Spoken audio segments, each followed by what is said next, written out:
हमने अब तक ये समझा कि ग्रोथ माइंडसेट और फिक्स्ड माइंडसेट में क्या फ़र्क है, क्यों हमको ग्रोथ माइंडसेट लाना चाहिए और ग्रोथ माइंडसेट लाने से कैसे हमको जीवन में ज़्यादा सक्सेस मिल सकती है। अब हम कुछ बहुत ही क्लियर प्रोटोकॉल्स समझेंगे और ये प्रोटोकॉल्स अगर हम अपनी लाइफ में लेकर आएंगे तो हम भी अपने जीवन में ग्रोथ माइंडसेट को इनकलकेट कर सकते हैं। तो सबसे पहला प्रोटोकॉल है वो है थॉट्स को हैंडल करना, अपने थॉट्स को समझना और उन थॉट्स को रेगुलेट करना। एक और चीज जो बहुत ही पावरफुल होती है उसको हम बोलते हैं कॉग्निटिव रीफ्रेमिंग। सपोज मैं कुछ काम कर रहा था और मैं उसमें फेल हो गया और वो फेल होते ही it's very common to feel wrong about it.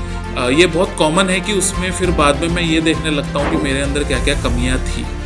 But साथ में ये भी जानना बहुत इंपॉर्टेंट है कि मैं फेल हुआ हूँ लेकिन मैंने गिव अप नहीं किया है। That means I will give it another shot. जिस भी दिन कोई बहुत ही इंपॉर्टेंट इवेंट होता है आपके जीवन में, आपको जर्नलिंग करनी चाहिए। इट कुड बी कि आप अपने कस्टमर के आगे कोई बहुत इंपॉर्टेंट प्रेजेंटेशन दे रहे हो, आप अपने बॉस के आगे एक नया प्लान प्रेजेंट कर रहे हो, तो उस इवेंट के डे के एंड में बैठ के जर्नलिंग करना कि जब ये हो रहा था तो मैं क्या सोच रहा था और 1 महीने प्रैक्टिस करने के बाद मैं उसमें क्या लिख रहा हूँ।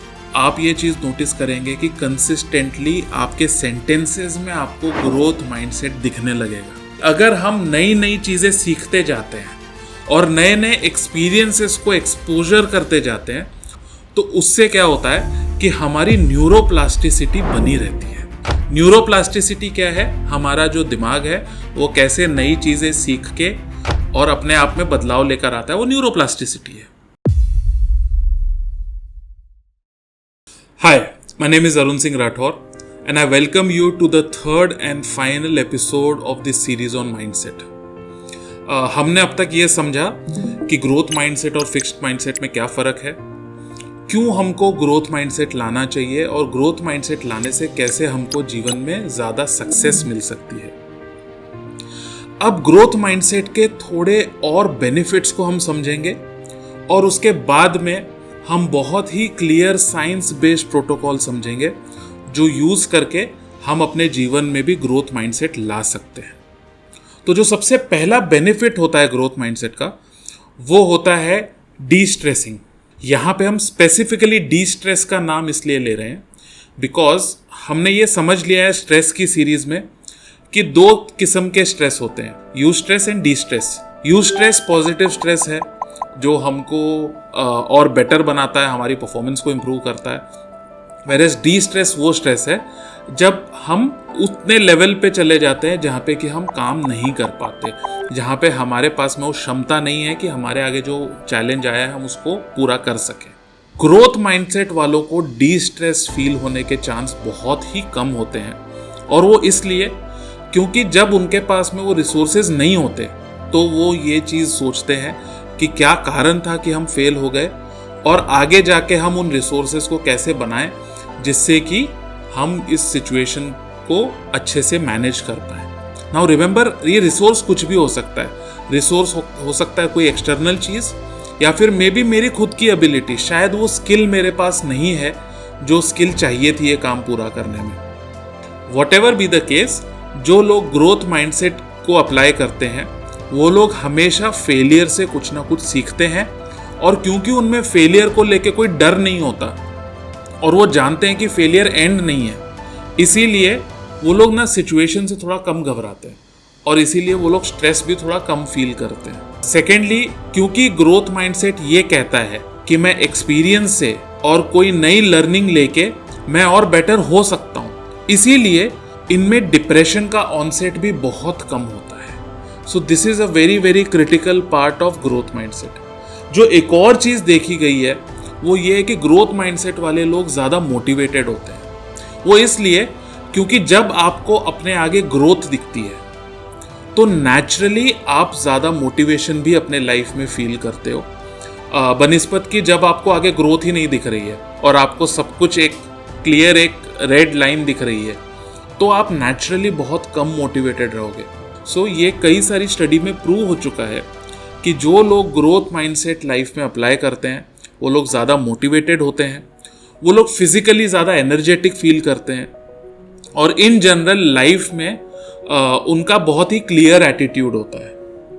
जो तीसरी चीज़ देखी गई है वो ये है कि ग्रोथ माइंडसेट वाले लोगों के रिलेशनशिप्स बहुत अच्छे होते हैं और उसके पीछे बहुत बड़ा रीज़न ये है कि क्योंकि मैं अडेप्टेबल हूँ और क्योंकि मैं फ्लेक्सिबल हूँ, इसलिए मैं दूसरे लोगों को भी समझने की क्षमता रखता हूँ और मैं मेरे अंदर भी देखने की क्षमता रखता हूँ कि मेरी ऐसी कौन सी आदतें हैं, मेरे ऐसे कौन से एक्शंस हैं या मेरे ऐसे कौन से शब्द हैं जिसकी वजह से मेरे लोगों के साथ में रिलेशनशिप अच्छे नहीं हो पा रहे। तो ये जो हम कंसिस्टेंटली अपने आप को इम्प्रूव करते रहते हैं, ये बहुत क्रिटिकल पार्ट होता है रिलेशनशिप्स में। ओके, जहाँ पे कि आपके आसपास के लोग नोटिस कर रहे हैं कि आप किस तरीके से अपनी लाइफ में ग्रो करते चले जा रहे हैं। सेकेंडली, ग्रोथ माइंडसेट कभी भी जीवन में ईगो को स्ट्रांग नहीं होने देता, क्योंकि ईगो आपको ये कहता है कि आप जैसे हैं आप परफेक्ट हैं और आप जो कर रहे हो वो सही है।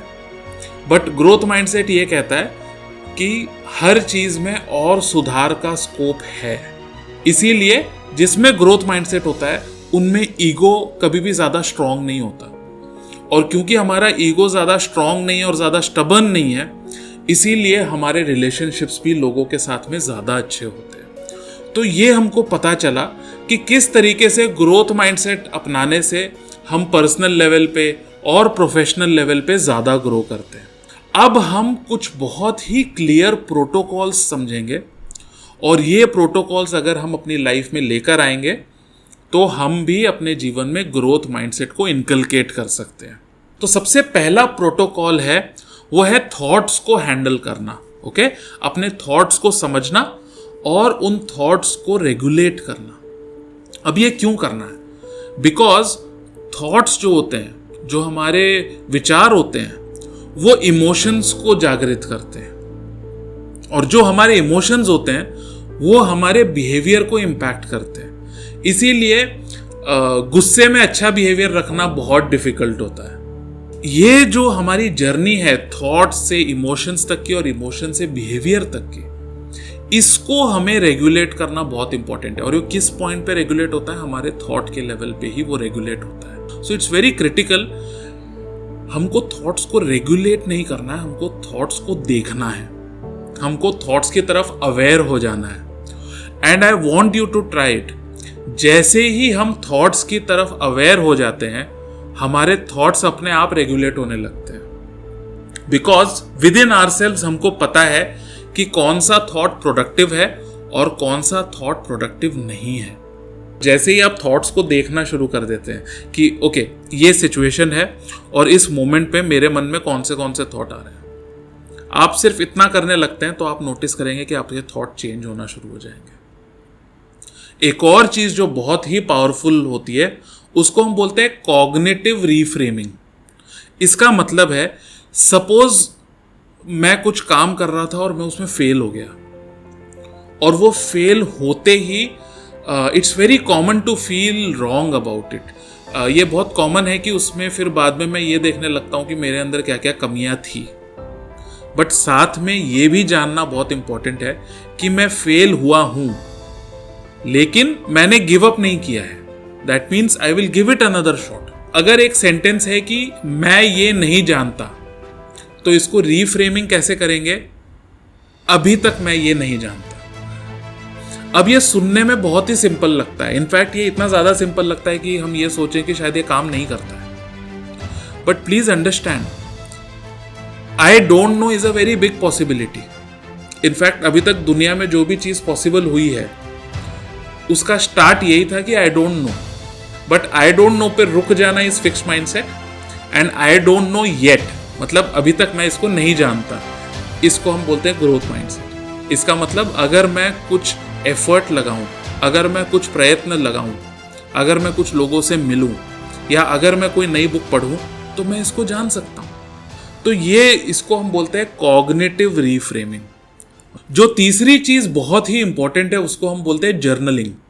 जिस भी दिन कोई बहुत ही इंपॉर्टेंट इवेंट होता है आपके जीवन में, इट कुड बी कि आप अपने कस्टमर के आगे कोई बहुत इंपॉर्टेंट प्रेजेंटेशन दे रहे हो, या फिर आप अपने बॉस के आगे एक नया प्लान प्रेजेंट कर रहे हो, या फिर आपकी पर्सनल लाइफ में कोई बहुत इंपॉर्टेंट इवेंट था, तो उस इवेंट के डे के एंड में बैठ के जर्नलिंग करना कि जब ये हो रहा था तो मैं क्या सोच रहा था।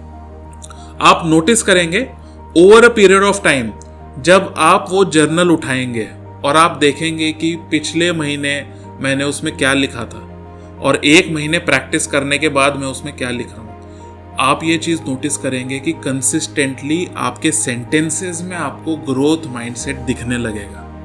आप ये नोटिस करेंगे कि सिर्फ वो जर्नलिंग की वजह से ही आपके रिजल्ट चेंज होने लग जाएंगे। I can tell you that journaling बहुत सिंपल है, लेकिन ये इजी नहीं है। सिंपल है समझना कि इसका प्रोसेस क्या है, मुझे चीज़ों को रिकॉर्ड करना है। इजी क्यों नहीं है? क्योंकि डे के एंड में अगर आप जो इवेंट की बात कर रहे हैं उस इवेंट में अगर आप फेल हो गए तो आपके अंदर से रेजिस्टेंस आएगी कि मुझे ना इसको लिखना नहीं है। हम लोगों के साथ अपने फेलियर शेयर नहीं करते। हम जब भी लोगों से बात करते तो हम ये बताते हैं कि वो कैसे वो सिचुएशन आई और मैंने उसको हैंडल कर लिया। वो सेम चीज़ हमारे खुद के साथ भी होती है। तो हम खुद को भी अपने फेलियर याद नहीं दिलाना चाहते, क्योंकि वो फेलियर अपने साथ पेन लेकर आते हैं। लेकिन एक और बहुत इंपॉर्टेंट एस्पेक्ट है कि किसी भी एक्सपीरियंस के साथ में जो उसका इमोशनल लोड है उसको क्लियर करना है, तो जर्नलिंग बहुत इंपॉर्टेंट है। तो अगली बार जब आप याद करोगे तो आपको वो दुख नहीं सहन करना जो आपने सहन किया था जब वो पहली बार आपके साथ हुआ था। आपको सिर्फ क्या चाहिए कि इस एक्सपीरियंस से मैंने क्या सीखा, मुझे वो याद रहना चाहिए, और इसीलिए आपको जर्नलिंग करनी चाहिए। जो चौथी चीज़ है वो ये है कि प्लास्टिसिटी की एक्सरसाइज कीजिए। न्यूरोप्लास्टिसिटी क्या है? हमारा जो दिमाग है वो कैसे नई चीज़ें सीख के और अपने आप में बदलाव लेकर आता है, वो न्यूरोप्लास्टिसिटी है।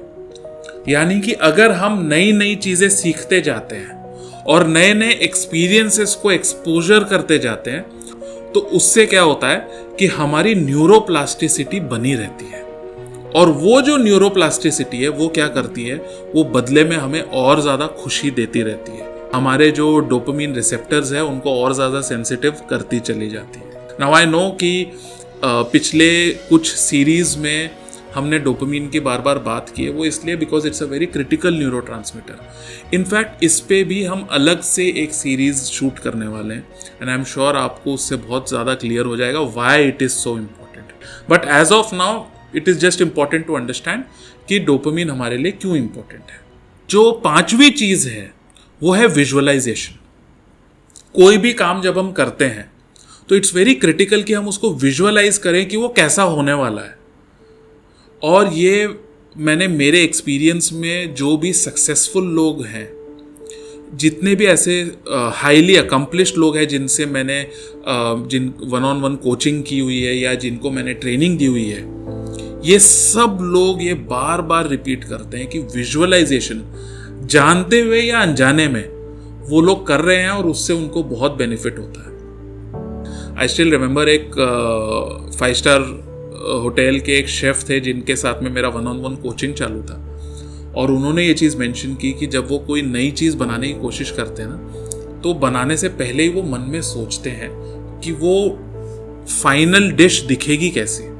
वो इमेजिन करते हैं कि उनमें मैं कौन से फ्लेवर प्रोफाइल ऐड करना चाहता हूँ और वो सब आपस में मर्ज करके किस तरीके का एक्सपीरियंस क्रिएट करेंगे। हम लोग हमेशा देखते हैं कि क्रिकेट में जो बॉलर होता है वो बॉल डालने से पहले विजुअलाइजेशन करता है। फुटबॉल में जब वो लोग फ्री किक्स लेते हैं तो फ्री किक लेने से पहले फ्री किक टेकर खड़ा होकर सोचता है कि मैं बॉल को हिट करूंगा और वो इस तरीके से गोल में जाने वाली है। विजुअलाइजेशन आपको क्या करता है, कोई भी चीज़ आप पहली बार कर रहे हो तो पहली बार होने वाली वो जो फीलिंग होती है, नर्वसनेस होती है, विजुअलाइजेशन आपको उससे डील करने में हेल्प करता है। प्लस विजुअलाइजेशन आपको हेल्प करता है ये जानने में कि ये काम करने में क्या क्या प्रॉब्लम्स आ सकती है, क्या क्या रुकावटें आ सकती है। So you are better prepared. जो 6th प्रोटोकॉल आपके लिए है वो है इनवाइट फीडबैक। आपके फ्रेंड्स, आपके फैमिली मेंबर्स, आपके कलीग्स, उन लोगों से आप फीडबैक लीजिए and ask for it. Remember, feedback is a breakfast for champions. तो जो भी अपनी फील्ड के जो चैंपियंस होते हैं वो लोग फीडबैक को ब्रेकफास्ट की तरह कंज्यूम करते हैं।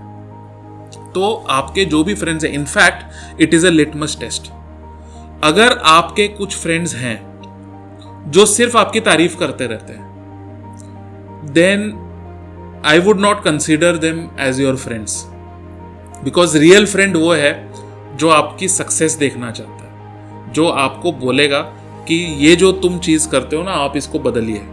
तो वो फ्रेंड्स जो आपको फीडबैक देंगे वही आपके एक्चुअल फ्रेंड्स हैं। आपकी फैमिली में भी इट्स वेरी क्रिटिकल कि ऐसे लोग जो आप जानते हो कि आपके वेल विशर्स हैं, उनके फीडबैक्स को ऑन बोर्ड लेना, अपने कलीग से पूछना कि आप किस चीज़ में कैसे इंप्रूव कर सकते हो। ये फीडबैक, पहली चीज़ आपको इससे ये समझ में आएगी कि अगर किसी ने आपके बारे में कुछ पॉइंट आउट किया है कि तुमको ये चीज़ सुधारनी है, और अगर वो सुन के आपको अच्छा नहीं लग रहा, आपको वो अनप्लेजेंट लग रहा है, ये पहला साइन है कि आप में फिक्स्ड माइंडसेट है। वेरेज अगर आपको किसी ने कोई चीज़ मेंशन कर दी कि हाँ तुम ये चीज़ इंप्रूव करना चाहिए, और वो सुन के अगर आपको मन में कहीं ना कहीं अच्छा लग रहा है कि चलो ठीक है, एक मौका मिला मुझे इंप्रूव होने का, दैट मीन्स आप में ऑलरेडी ग्रोथ माइंडसेट है। और जो 7th चीज़ है, उसके लिए मैं एक डॉक्यूमेंट अटैच करूंगा। इसको मैं बोलता हूं 7-day ग्रोथ माइंडसेट चैलेंज। और इस डॉक्यूमेंट में 7 days की एक्टिविटीज़ है। मैं आपको एनकरेज करता हूं कि आप वो एक्टिविटीज़ पूरी शिद्दत के साथ में, पूरी ऑनेस्टी के साथ में करें। एंड आई एम 100% श्योर कि 8th डे पे आपको खुद अपने अंदर कुछ ना कुछ नोटिसेबल डिफरेंस दिखने लगेगा। So with this we end our final episode in this series of mindset. अगली सीरीज होगी हमारी डोपामीन के ऊपर, और ये सीरीज में हम डोपामीन के बारे में और डिटेल में जानेंगे। Thank you.